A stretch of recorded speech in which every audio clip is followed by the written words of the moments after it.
News Kannada ರಾಜ್ಯ. ಸದಾ ಸುದ್ದಿ, ನಿಖರ ಸುದ್ದಿ. ನಮಸ್ಕಾರ ಪ್ರಿಯ ವೀಕ್ಷಕರೇ, ಈ ದಿನದ ಪ್ರಮುಖ ಸುದ್ದಿ. ಸಮಾನತೆ ಸಾರುವ ಸಂವಿಧಾನವನ್ನು ವಿರೋಧಿಸುವವರನ್ನು ದೂರ ಇಡಿ, ಹತ್ತಿರ ಸೇರಿಸಬೇಡಿ. ಸಂವಿಧಾನ ವಿರೋಧಿಗಳ ಜೊತೆ ಕೈ ಜೋಡಿಸುವುದು ಮಡಿವಾಳ ಮಾಚಿದೇವರಿಗೆ ಮಾಡುವ ಅವಮಾನ ಎಂದ ಮುಖ್ಯಮಂತ್ರಿ ಸಿದ್ದರಾಮಯ್ಯ. ಎಲ್ರಿಗೂ ವಿದ್ಯೆ ಸಿಗಬೇಕು, ಎಲ್ರಿಗೂ ಉದ್ಯೋಗ ಸಿಗಬೇಕು, ಎಲ್ಲರೂ ಪಾಲ್ದಾರರಾಗಬೇಕು, ಸಂವಿಧಾನ ಜಾರಿ ಆಗ್ಬೇಕಲ್ಲಮ್ಮ. ಅದಕ್ಕೆ ಸಂವಿಧಾನನೇ ವಿರೋಧ ಮಾಡೋದು ಒಂದು ವರ್ಗ. ದಯಮಾಡಿ ಅಂಥವ್ರ ಜೊತೆಯಲ್ಲಿ ಯಾವತ್ತೂ ಹೋಗ್ಬೇಡಿ. ಯಾರು ಸಂವಿಧಾನ ವಿರೋಧ ಮಾಡ್ತಾರೆ ಅವ್ರ ಜೊತೆ ಯಾವ ಕಾರಣಕ್ಕೂ ಹೋಗ್ಬಾರ್ದು.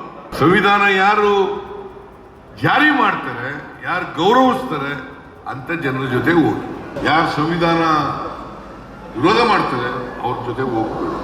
ಅಲ್ಲದೆ ಹೋದ್ರೆ ಮಡಿವಾಳ ಮಾಚಿದೇವರಿಗೆ ಅನ್ಯಾಯ ಮಾಡಿದಾಗ. ಇದನ್ನ ನಿಮ್ಗೆ ಹೇಳಿ ನಿಮ್ಮ ಹಾಸ್ಟೆಲ್ಗೆ ಏನೋ ಕಟ್ಟಬೇಕು ಅಂತ ಮಾಡಿದ್ದೀರಲ್ಲ, ಅದಕ್ಕೆ ಸರ್ಕಾರದಿಂದ ಅನುದಾನವನ್ನು ಕೊಡುತ್ತೇನೆ. ಹಾಸ್ಟೆಲ್ ಮಾಡಿ ನಿಮ್ಮ ಮಕ್ಕಳಿಗೆ ಪುಕ್ಕಟಿಯಾಗಿ ವಿದ್ಯಾಭ್ಯಾಸ ಕಲಿಸ್ಕೊಡಿ. ನ್ಯೂಸ್ ಕನ್ನಡ ರಾಜ್ಯ. ಸದಾ ಸುದ್ದಿ, ನಿಖರ ಸುದ್ದಿ.